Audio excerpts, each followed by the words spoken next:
তোমার প্রতি তার কি চিন্তাধারা আছে? তোমার প্রতি তার চিন্তাধারা এটাই আছে। তোমাদের সম্পর্কটা নিয়ে অনেকটাই জল ঘোলা হয়েছে।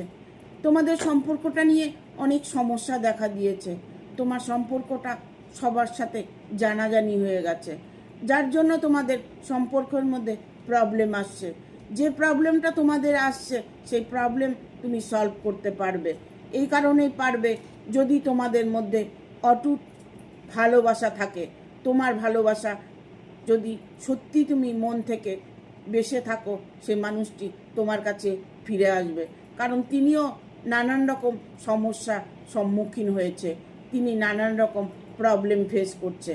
যখনই ওনার প্রবলেম সলভ হবে, দ্রুত তোমার কাছে ফিরে আসবে। তোমার মানুষ তোমারই থাকবে।